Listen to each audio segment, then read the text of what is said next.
চট্টগ্রামের লোহাগাড়ায় হাঙ্গর খালের ড্যাম ভেঙে বিস্তীর্ণ জমির রবি শস্য ও ধান ক্ষেত প্লাবিত হয়েছে। ক্ষতিগ্রস্ত কৃষকদের অভিযোগ, রাবার ড্যাম পরিচালনা কমিটির দায়িত্বে অবহেলার কারণে এই ঘটনা ঘটেছে। তবে অভিযোগ অস্বীকার করে ড্যাম কর্তৃপক্ষ বলছে এটি একটি দুর্ঘটনা।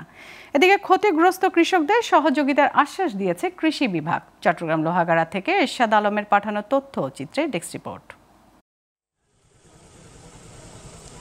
অতিরিক্ত পানি জমার কারণে রাবার ড্যামের কাছে হোয়েলমারা ছড়ার পার ভেঙে ২০ একর কৃষি জমি তলিয়ে গেছে। এতে অনেক কৃষকের আমন ধানের চারা, বীজতলা ও শাকসবজির ক্ষেত নষ্ট হয়েছে। বুধবার সন্ধ্যা থেকে এ ভাঙন শুরু হয়। বৃহস্পতিবার সকাল থেকে স্থানীয়দের প্রচেষ্টায় বাঁধটি সংস্কার করে পানির প্রবাহ বন্ধ করা হয়। রাবার ড্যাম দেখাশোনার দায়িত্বে থাকা ব্যক্তিদের চরম অবহেলার কারণে ব্যাপক ক্ষয়ক্ষতি হয়েছে বলে দাবি কৃষকদের।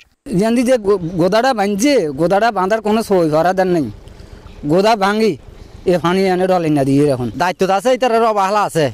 অবহেলা নতাইলে এনে পারে আর 2 হাজার জমির দান কুড়িয়ে লগিয়ে পানি দুর্ঘটনা না হয় এরকম করে একটা আমাদের সুইচ গেটের প্রয়োজন। দায়িত্ব পালনে অবহেলার কথা অস্বীকার করে ড্যাম কর্তৃপক্ষের প্রতিনিধি হুবাইবুর রহমান জানান, সংশ্লিষ্ট কর্তৃপক্ষের নির্দেশনা মতো রাবার ড্যাম ফুলানো হয়েছে। এরপর দুর্ঘটনাটি ঘটে। সর্বোচ্চ রাবার যেভাবে ফুলানো কথা ছিল, আমাদের ওই কৃষি অফিসার বা উপজেলা ভিত্তিক এরা এভাবে আমাকে ফুলাতে বলছে, আমরা ফুলাইছি। আমরা যদি গতকালকে আসরের টাইমে বানটা শক্ত করে দিয়ে গেছি, তো পানি যদি ব্যাংকে যায়, এটা কি আমাদের অবহেলা হবে নাকি এটা অ্যাক্সিডেন্ট হবে?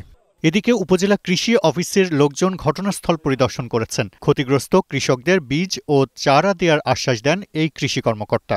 20 একর জমিতে এই পানিটি ওভারফ্লো হয়েছে। তো এখানে পানিটি নেমে যাওয়ার পরপরই যদি আমাদের বিকল্পভাবে যদি কোথাও বীজ বা চারা থাকে, সেগুলো আমরা কৃষকদের সরবরাহ করার চেষ্টা করব। রাবার ড্যাম পরিচালনায় অদক্ষ ব্যক্তিদের অবহেলার কারণে বহু কৃষকের সর্বনাশ হয়েছে বলে জানান স্থানীয়রা। Global television news desk.